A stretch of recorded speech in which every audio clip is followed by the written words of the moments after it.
ಸಮಾಧಿ ಆದ್ಮೇಲೆ ಬಂದಿದ್ರ? ಅದು ಜಾನಪದ ಸಾಹಿತ್ಯದಿಂದ ನಮಗೆ ತಿಳಿದು ಬರ್ತೈತಿ, ಕರ್ಣ ಪರಂಪರೆಯಿಂದ ತಿಳಿದು ಬರ್ತೈತಿ. ಏನಂದ್ರೆ ಬಿಚ್ಚಗತ್ತಿ ಚನ್ನಬಸಪ್ಪ ಅವರನ್ನ ಕರ್ಕೊಂಡ್ ಬಂದಿದ್ದ.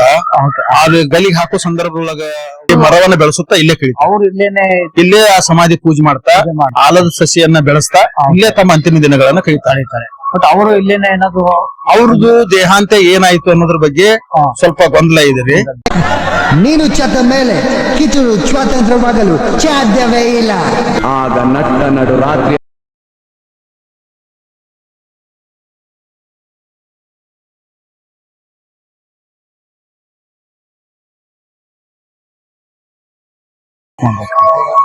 ಇದು ನಮ್ಮ ಸಂಗೊಳ್ಳಿ ರಾಯಣ್ಣ ಅವರ ತಾಯಿ ಏನಾದ್ರು ಇಲ್ಲಿಗೆ ಏನಾದ್ರು ಸಮಾಧಿ ಆದ್ಮೇಲೆ ಬಂದಿದ್ರ?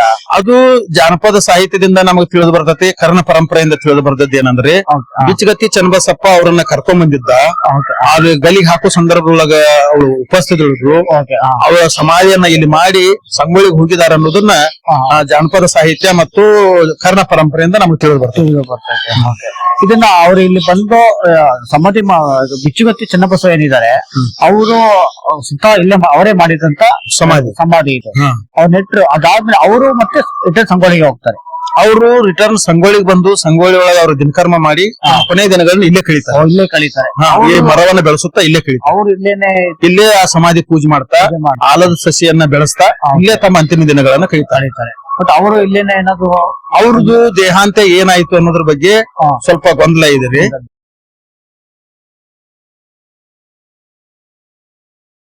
ಅವ್ರೇನ್ ಮಾಡ್ತಾರ್ರಿ, ಈ ಪ್ರಧಾನಪುರ ಇನಾಮದಾರನ್ನ ಬೆಳವಡಿ ಗುಡ್ಡದೊಳಗ ಲಾವಣಿ ಸಾಹಿತ್ಯದ ಪ್ರಕಾರ ತಿಳಿದು ಬರೋದಂದ್ರೆ ಬೆಳವಡಿ ಗುಡ್ಡದೊಳಗ ಪ್ರಧಾನಪುರ ಇನಾಮದಾರರಾಗಿರ್ತಕ್ಕಂತ ಲಿಂಗನಗೌಡನ ಹತ್ಯೆ ಮಾಡ್ತಾರ. ತನ್ನ ಗೆಳೆಯನನ್ನ ಕೊಂದದ್ದ ಸಿಟ್ಟಿಗಾಗಿ, ಬಲಿದಾನ ಮಾಡಿಸಿದ ಸಿಟ್ಟಿಗಾಗಿ ಅವನ್ನ ಹತ್ಯೆ ಮಾಡಿ ಅವ್ರು ಎಲ್ಲಿ ಕಣ್ಮರಿ ಆದ್ರು ಅನ್ನೋದ್ರ ಬಗ್ಗೆ ಎಲ್ಲೂ ನಮ್ಗೆ ಇದುವರೆಗೂ ಮಾಹಿತಿ ಸಿಕ್ಕಿಲ್ಲ. ಸರ್, ಇವಾಗ ನೀವು ಇಲ್ಲಿ ನಂದನಗಡದಲ್ಲಿ ಇರ್ತೀರಲ್ವಾ, ಯಾವಾಗ ಇಲ್ಲಿ ಬರುವಂತ ಎಲ್ಲಾ ಭಕ್ತಾದಿಗಳಿಗೆ ಏನು ಅವ್ರಿಗೆ ಎಷ್ಟು ಇದಿದೆ?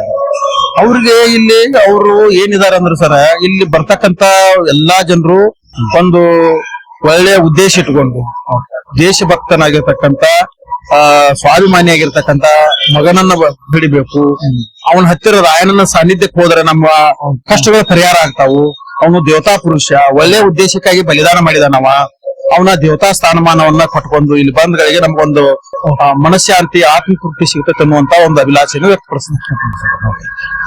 ಪ್ರಿಯ ವೀಕ್ಷಕರೇ, ನೀವೇನು ಇಲ್ಲಿವರೆಗೆ ಬಸವರಾಜ್ ಸರ್ ಹೇಳಿದ್ರು ಸಂಗೊಳ್ಳಿ ರಾಯಣ್ಣವರ ಒಂದಷ್ಟು ಕಥೆಗಳನ್ನ, ನಿಜವಾಗ್ಲೂ ಅವೆಲ್ಲ ನಮಗೆ ಸ್ಫೂರ್ತಿಯಾಗಿ ನಾವು ತಗೋಬೇಕು. ತುಂಬಾ ಅದ್ಭುತವಾಗಿದೆ ಸರ್. ಇದು ಯಾವಾಗ ಮಾಡಿದೆ ಸರ್? ಈಗ ರೀಸೆಂಟ್ ಆಗಿ ಸಂಗೊಳ್ಳಿ ರಾಯಣ್ಣ ಪ್ರಾಧಿಕಾರದವರು 2-3 ವರ್ಷದ ಹಿಂದೆ ಮಾಡಿದ್ರು. ಮೊದ್ಲು ಏನೋ ಆತರ ಆತರ ಇದೆಲ್ಲ ಬಯಲು ಪ್ರದೇಶ ಇತ್ತು ಸರ್. ಆಮೇಲೆ ಇಲ್ಲಿ ಬೆಳ್ಳಕ್ಕಿ ಮತ್ತು ಬಾವಲಿಗಳಿಂದ ಇದೆಲ್ಲ ಗಲೀಜಾಗ್ತಾ ಇತ್ತು. ಮಳೆಗಾಲದಾಗಂತೂ ಇಲ್ಲಿ ಯಾವ್ದು ಬರದಂತ ಸ್ಥಿತಿ ಒಳಗಿತ್ತು. ಅದನ್ನ ಮನಗಂಡು ಪ್ರಾಧಿಕಾರದವರು ಇದನ್ನ ಚಾವಣಿ ವ್ಯವಸ್ಥೆಯನ್ನ ಮಾಡಿದ್ದಾರೆ.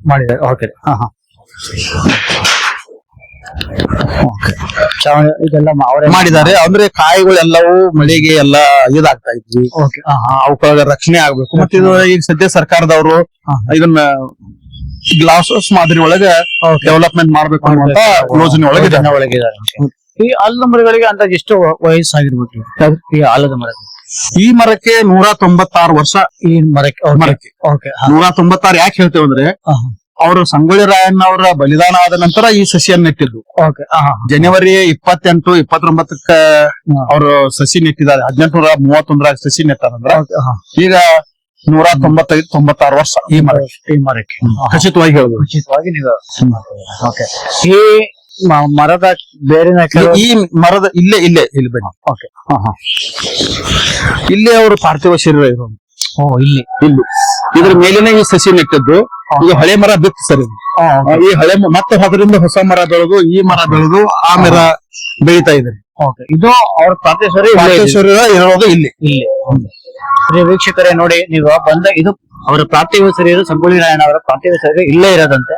ಆಯ್ತಾ? ಇದು ಹಳೆ ಮರ ಬಿದ್ದೋಗಿರೋದ್ರಿಂದ ಹೊಸ ಮರ ನೆಟ್ಟಿದ್ದಾರೆ. ನೆಟ್ಟಿಲ್ಲ ಸರ್, ನೆಟ್ಟಿಲ್ಲ. ಅದರದೇನೆ ಬೀಳಲು ಅದರದೇ ಬೇರಿಂದ ಬಂದಿರತಕ್ಕಂತ ಮರದಲ್ಲಿ ಬಂದಿರೋದು. ಸೊ ಅವರ ಪಾರ್ಥಿವ ಶರೀರ ಇಲ್ಲೇ ಇದೆ.